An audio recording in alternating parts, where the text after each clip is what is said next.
Hey everyone. Hey everyone. So it's time for another live.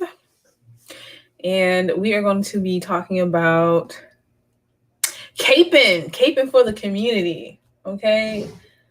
This is why the thumbnail picture says burn the capes. Black women for a long time have been holding it down for the whole community.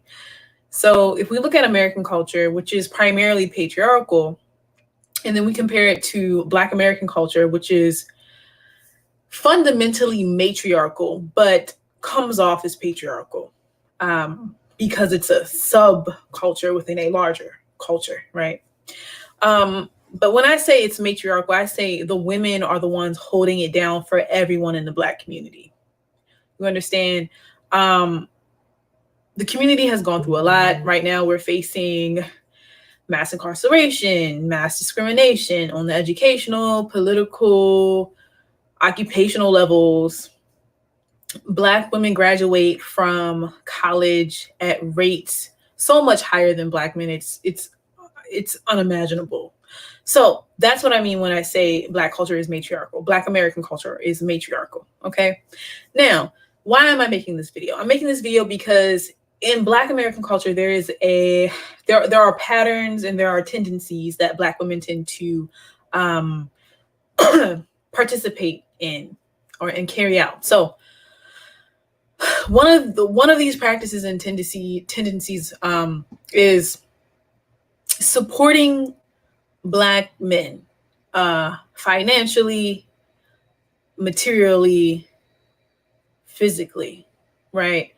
It is not rare in Black American culture for the woman to be the primary breadwinner. Okay. Oh, hey, Melanie Hazelton. Hey, girl, how you doing? So when we think about this, right, when we think about how much Black women hold it down for everyone, for the children, even for the men, they are the leaders. They are the ones getting everything done. Okay. What has that done for Black women? Like, how have Black women benefited from this reality? And the truth is, they really haven't benefited that much from it. And I wanted to use an example today of an artist that I think is extremely talented. I mean, I was so sad when I found out today who he was married to. I was so disappointed. I was like, damn, now I can't really like be into him and his artistry as much as I'd want to be. So, this artist is Anderson .Paak. Okay, like if you haven't heard of Anderson .Paak, if you haven't been exposed to him, he is what you would consider an up and coming artist, right? He just got his break not too long ago. But he's extremely talented. I'm talking about one of the most talented artists of my generation for sure, right? And I was so disappointed today when I realized that he was married to an Asian woman. Not because I'm against interracial relationships, but because, Anderson .Paak just came out with a song about, it's called The Lockdown. It's about police brutality and Black people facing discrimination and being dehumanized. And it's like, you made the song about the struggle of Black people, but then when you look up Anderson .Paak's wife, she's an Asian woman, and you're just like, wait a minute. So your audience is primarily Black. You're getting paid from your Black audience. You're getting rich, and all that money that you're making is going straight to this Asian woman and it's leaving out of the Black community. It's like, can you really care about the Black community if you're not doing something actively to support the Black community? Like, it's like one of the surefire ways a Black man can support the Black community is by building a Black family, is by marrying a Black woman, right? Now, he didn't do that. So my question is, okay, since he didn't marry a Black woman, okay, what is he doing to make up for that? Like, what is he doing? Is he, all the money he's making from the Black community, is he reinvesting that money in the Black community? Is he running any programs? Like, what is he doing? I don't know. I don't know if he has any of these programs running. I don't know if he has any initiatives to invest in Black people. So the point is, what are you doing? So you're talking about you're making all your money from Black people. You're making songs, you're making music about how, you're against, the dehumanization of Black people. But then all the money you make from that Black community, you're building up with an Asian woman. Like all that money is leaving the Black community and going to an Asian woman. So if you really cared about the Black community, you'd be making sure those resources stayed into the Black community. You would be making sure they stay in the Black community. You wouldn't be willfully handing those resources out to other communities, especially when we talk about white and Asian people and how they prey on Black communities and how they prey on Black people's financial illiteracy. It's really disturbing to just see Black people, particularly Black men, who usually use Black women to build themselves up. And then once they use Black women to build themselves up, they leave those Black women and marry non-Black women. So they take the money they were able to save by using Black women, and then they just hand it over to an Asian woman, to a white woman, to a Latino woman. So they abandon the community.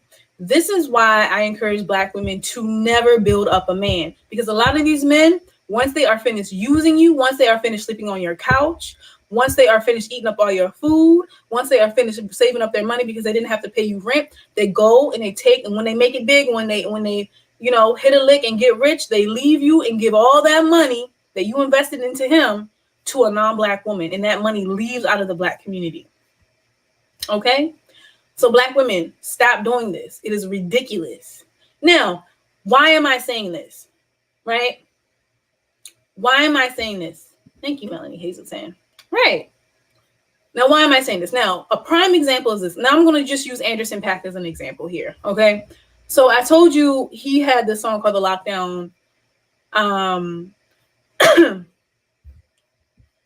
this is the video right here. It's amazing. It's great art, but it was so disappointing to think about how the money he's making from that art is money and attention coming from the Black community. Black people are helping him get rich, and then he'll take that money and give it right to an Asian woman. And then, Asian people are known for coming into Black communities and opening up hair salons and discriminating against their Black customers, profiling their Black customers, and still getting rich off of them. So they mistreat Black people in Black neighborhoods, and then they still get rich off of them, right? Like, Black people as a whole need to be much more critical of the people we decide to deal with, okay? Now, why am I saying this? All right, so here's his wife. There is this Asian woman. It's his wife, okay? Collectively, y'all, what have Asian women done to support Black men as a whole? Do Asian women go out to protest for Black men? Do Asian women risk their lives and get brutalized by the police to protect Black men? No. So it's kind of like, why are you giving your loyalty, giving your resources that you get from the Black community right to an Asian woman? Like, why are you doing this? Right? So now, why do I say Black women need to stop caping for Black men? No, first of all, Black men do not cape for Black women. Okay? Now, this is a song. This is an Anderson .Paak song, right? This song, when did this song come out? So I think it was released in 2016. Okay? He's been married to this Asian woman since 2011, according to Google. This is a song called Without You, okay? And it's featuring Rhapsody. Rhapsody is a female rapper, but she takes on a more of a masculine persona. So in this song,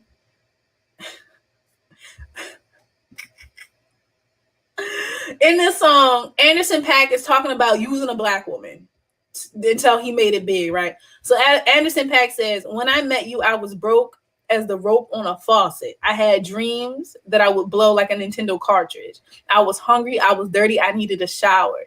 Said you fed me, and you clothed me, and you packed me a sack lunch. So this woman, it was a Black woman who did this, because Asian women don't do this. White women don't do this. Asian women do not take care of grown men. White women do not take care of grown men culturally. You just don't see it.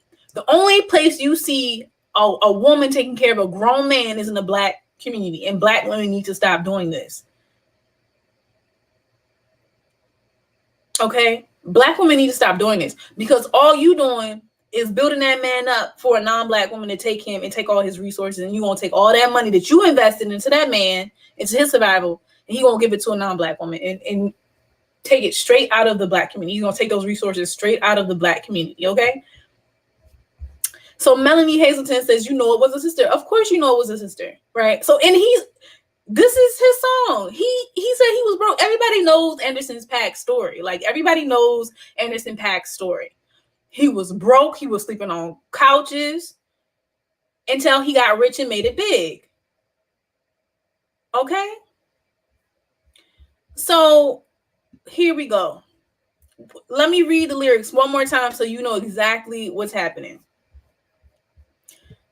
So Anderson .Paak is writing this song, telling it to the woman who took care of him. He said, when I met you, I was broke as a rope on a faucet. I had dreams that I would blow like a Nintendo cartridge. I was hungry. I was dirty. I needed a shower. This man didn't have anything. He said, I was hungry. I was dirty. I needed a shower. Said you fed me and you clothed me. You packed me a sack lunch. This woman was making lunches for him, giving him a place to live, literally taking care of him like a damn child. He said, Papa said, when I get older, get a girl like your mama. But I'm 20 years old and running out of options. Okay? Now, after he finished using this woman, what did he do? After he finished using this woman who fed him, who clothed him, who gave him showers and lunches and a place to sleep, what did he do? Let me show you what he did. He left that black woman and he married this Asian woman. All right. And there's nothing wrong with interracial relationships. It's just black women need to stop allowing themselves to be used by men who are not loyal to them. That is the whole point. It would be different if, he was just a stable man and he had his own stuff, always had his own stuff, and then he just decided to date someone out of his race. There's nothing wrong with that. What's wrong with it is that you take advantage of the women who are loyal to you, which tend to be other black women, and you leave them and you don't marry them. You don't make a commitment to the black women. You don't help a black woman build wealth. You don't give a black woman better opportunities, a better quality of living, but you'll take all of what you got from that black woman and then turn it around and give it to a non-black woman. And the non-black women collectively, Asian women, white women collectively do not fight for and support black men like black women do. So the point of me making this video is black women, stop doing this. Stop taking care of grown men like they are children. Listen, when they get on and when they get rich, they are just probably going to leave you for a non-black woman anyway. So don't help them do that. This is why on my channel and on the channels that I support, they emphasize black women being provided for, because black women are always the ones that are provided for. So let me see. Genevieva Vavavoom says, Mexican women do that too. I didn't know that. I don't really know too much about the I know plenty of Mexicans, but I don't have a history of having personal relationships, like having boyfriends and stuff from Mexico. I did have a boyfriend from Ecuador and he didn't want me to work really. He told me he would take care of me and all this, that, and the third. So, I know people who are from Latin America or South America, you can't lump them all together. But like from my experience, like Latino men have been providers for me. Clerk, you're a crazy clerk. Genevieva Vavavoom says, it reminds me of the movie Acrimony. Exactly. 100%. 100%. It's very much so like that movie. I'd agree with you. Right, clerk. The clerk Trent says the bigger you get, the bigger your options. Yes, you're absolutely right, Clerk Trent. But my point, today's video is a message for black women. It's to tell black women they need to stop supporting these men because they just gonna leave them anyway. They need to take that money that they trying to give and invest into a man and invest it in themselves so they too can have more options, so they can invest in themselves, so they too can blow up and be superstars and date whoever the hell they want to date. It's a lose-lose for it's a losing situation. It's a losing deal. It's a bad deal for Black women to put all your money into a group of men who don't invest in you, who don't support you, who don't cape for you. The Black men use Black women. And then after they use Black women, they take those resources and they give them to non-Black women. Why would I encourage Black women to do that? You know, it's a losing game for them. If I told Black women to do that, I would be encouraging Black women to fail. Like, oh yeah, set yourself up for failure, Black woman. Put yourself last, Black woman. No, stop doing this. If you're dealing with a man, he should be providing for you, point blank, period. Okay?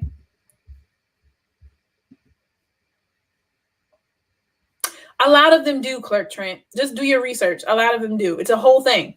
Just look up successful Black men with non-Black wives. Just Google that and you'll see this is a pattern. Like, a lot of them do. Oh my gosh. Genevieve, what are you talking about? Genevieve Babavum says, yup, or be dating them jailmates. We cater to our men, but yes, them thugs though. Wait, what? You said we cater to our men, but yes, them thugs though. What you mean, girl? And then Melanie Hazelton says just invest in ourselves, right? Right. Empress. Okay, Clerk Trent. Do your homework. You got some homework, Clerk Trent. If you look at the statistics of the percentage of Black men who date out once they are of a certain tax bracket, like once they become higher income earners, like the very low percentage, like the very small percentage of Black men who actually make it into the hundreds of thousands of dollars, makes it into like earning millions of dollars a year. Once they get into that top percentage of earning power of that demographic, they are more likely to start marrying non-Black women. So it's like once they make it, and you know they probably had Black girlfriends before they made it, right? You know they had Black girlfriends. And those Black girlfriends were probably taking care of them. They were probably the breadwinner. And then once they made that little bit of money, they married a non-Black woman. And guess what? When you marry someone, what's yours is that what's the husband's is the wife. So if that man is rich because he's been using Black women for years, that non-Black wife is going to get that money. And that money is not going to go to a Black woman. It's not going to go to empowering the Black community. It's not going to go to empowering Black families and Black children.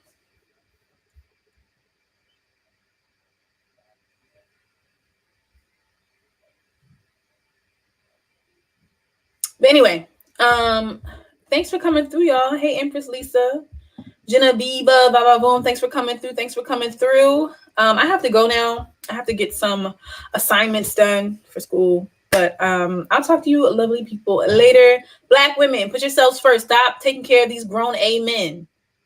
They don't take care of you. Stop defending people who don't defend you. Stop supporting people who don't support you. Stop investing in people that don't invest in you. It's just that simple. It's that simple. Okay? All right. Talk to y'all later. Bye.